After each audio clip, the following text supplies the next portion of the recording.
My name is Richard Chaves, and I graduated from St. Francis Academy here in Baker City in 1969. And then following that, I graduated from Eastern Oregon University in 1973. From an education perspective, over the years since then, I've had some continuing education, like attending the Wharton School of Business at Harvard University. Currently, I am president and founder of Chaves Consulting Incorporated, which began in 1984. My grandparents migrated here from Portugal. My great-grandparents owned a small shipping company there, and someone gave my grandparents, as a wedding gift, 2 tickets on the Titanic. Well, they went down to the pier a day or two before it was supposed to sail, and they saw all the affluent people getting ready to board, and they decided, we don't even have nice enough clothes to do this. So they sold their tickets, and they were actually crossing the ocean on a ship called the Cricket when the Titanic went down. So, had they not made that decision, we probably wouldn't be having this interview today. If I have to think about people who influenced me, 2 come to mind. One would be my high school math teacher. She always challenged me, but she also praised me when I did something well and supported me. And the second person would be a college professor at Eastern Oregon University named Lyle Nelson. At the time I was at EOU, there was only one class offered in computers, and he taught it. And as part of the class, he talked about the future of technology in his vision, and that fascinated me. I think the biggest challenge I faced in my early career journey was the newness of the technology industry. Not a lot of technology existed. In fact, when I graduated from college, there was no such thing as a personal computer. There was no World Wide Web, and I think the only internet was between a few universities. There weren't even cell phones. The use of technology was not part of people's everyday lives, either personally or in business. So how did I get my foot in the door? I kept my passion and my vision in mind. I knew that staying in Eastern Oregon was one of my top priorities, and a career in technology was my passion. When I graduated from EOU, there was only one job posting in Eastern Oregon. That job was writing federal grants for law enforcement agencies in Baker, Union, and Wallowa counties. Well, I didn't know anything about writing grants, and I didn't know anything about law enforcement. But the self-confidence I gained over the years gave me the courage to interview for that job, and I got it. I still knew I wanted to get into technology, and I didn't see a tie between that job and my passion. I used my faith to do the very best I could. And over the course of the next few years, I met all of the government officials in the 3 counties I was serving, as well as some state officials. Although I didn't know it at the time, these relationships were going to be key in the future of my technology career. So one of those relationships was with the chair of the Baker County Board of Commissioners. He called me in his office one day and he said, "We need an accountant." My initial response was, well, I have my degree in business because, as I said before, there were no computer-type degrees when I was in college. And I said, but I want my next career move to be in computers. And his face kind of lit up and he said, we're going to get a computer in a year. And he said, I'll make you a deal. if you'll be the accountant for a year, when we get the computer, you can be data processing manager. So that was a step for me that really got me into technology. I agreed to that. When it arrived, I had taken a 1-week course, which is all that IBM offered at the time. And there was no software anywhere for local government agencies. In fact, this computer was the first one of its kind east of the Dalles. So I ordered a book on programming. I taught myself how to program. And then I began to work with the departments at the county. I used the communication skills that I developed in my first job to find out what the needs were in each department, and then write software to help them do their job more effectively and efficiently. Over the years, Chaves Consulting has evolved and grown. We've had projects as large as 75 employees when we were helping Oregon citizens complete their Oregon Health Plan applications. And we have grown to be a partner with another company called Erican Incorporated. One of our tenets has always been treat your customers with compassion and treat each other the same way. We tell our employees, we want our customers to be happy they called us when they hang up the phone. So today, we provide elections software support and hardware or infrastructure support for 4 states. That's all elections in 4 states. I think in anyone's career, there's always going to be twists and turns, ups and downs. And when you own your own business, you're going to make mistakes. Actually, I think I've enjoyed that challenge. So if anyone's thinking of starting their own business, one way to think about it is you're going to reap the rewards and suffer the consequences, but you get to decide how your business is going to operate.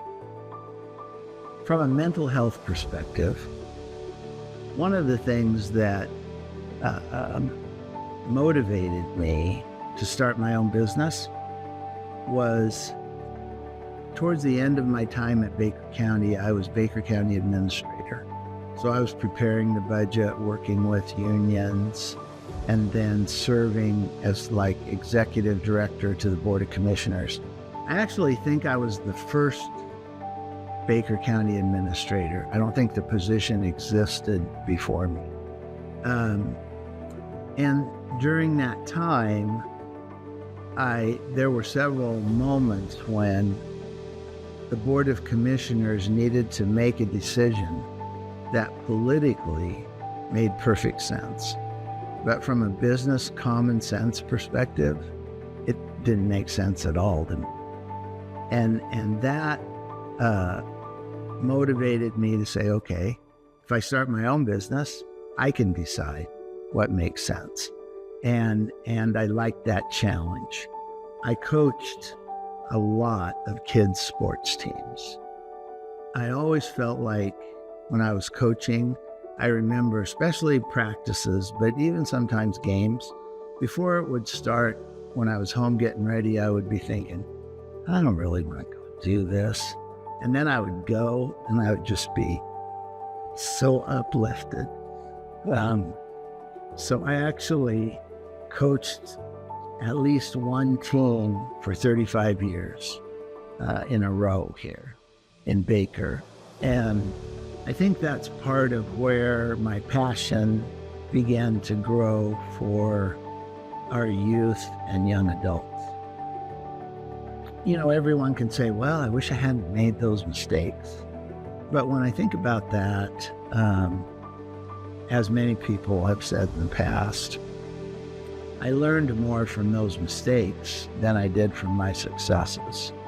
I think I learned about life when difficult things would happen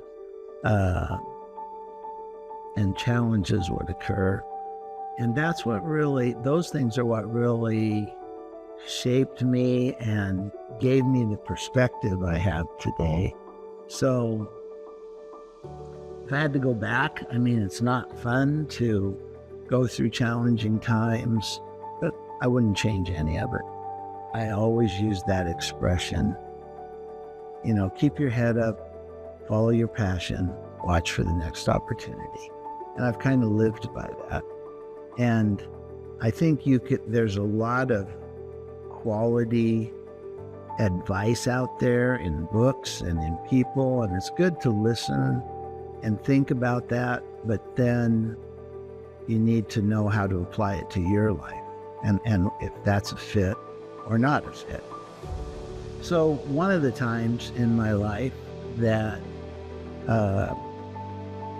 really shaped my perspective for the rest of my life happened just about 4 or 5 years ago. And I found out I had 2 rare forms of aggressive cancer in my bladder. And the initial diagnosis in Boise was 30% chance of survival. But we have a great doctor in Boise, our internalist, and she said, "You need to go to MD Anderson Cancer Center." And I said, "What's MD Anderson?" And she said, "Well, it's the largest cancer center in the world. They invented 1/3 of all the cancer cures that exist today, and they're in Houston, Texas, where I had never been." So we went down to Houston, not knowing if we were going to be there for 3 days or what. And they immediately gave us the tests, and they said, "Okay, with our protocols, it's 80% chance of survival, but you have to stay here for 7 months." And so I went through a journey of faith. And because it started with some chemo, like I would check into the hospital on Monday, and for 5 days, I'd have 15 hours a day of 2 different kinds of the strongest chemo that I could stand. And they told me later that a lot of people can't take the different sessions I went through. But for me, it really wasn't that bad. My biggest fear was nausea, and I didn't have any of that. I was tired and had a few other symptoms, but I did well through that. And then it was time for the surgery, which I experienced. And surgery was like 9 hours, and my system shut down.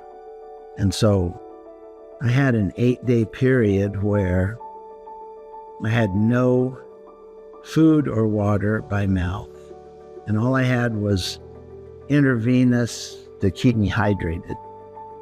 And so it got kind of tough about the 4th or 5th day. One of the things I remember is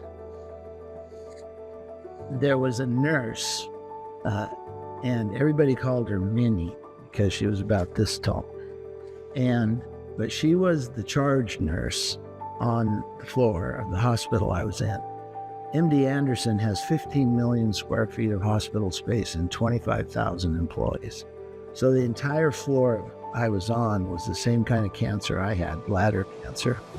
And she came in one night, and I think she came in the evenings just to get my mind off of how not well I was feeling. And Kathleen and I had a poster on the wall that said, "I believe," that we got from Lakewood Church in Houston.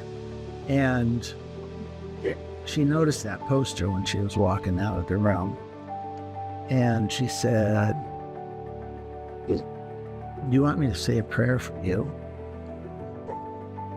And I said, "Sure." She said this, 1 or 2 minute prayer. I didn't even understand some of what she was saying. And she left. And for the next 6 hours, I felt 100%. I had no symptoms, nothing of all the things I was feeling. And so I've always felt like that was a message from up above saying, I'm with you, and this is how you're going to feel when this is over. So there was what Kathleen and I used to call daily miracles, and there was a lot of them through that 7-month journey. And now I'm cancer-free, 95% certain I'll never have it again. I think young adults need to take the time to look at what's out there for them that they could get involved with and find in their heart what their passion is to pursue, and then go after that. You need to keep the faith, because you're going to have ups and downs and rights and lefts, and but if you keep your passion along with your faith, and you always do your best, and then you know that your best is always good enough, eventually you're going to be successful.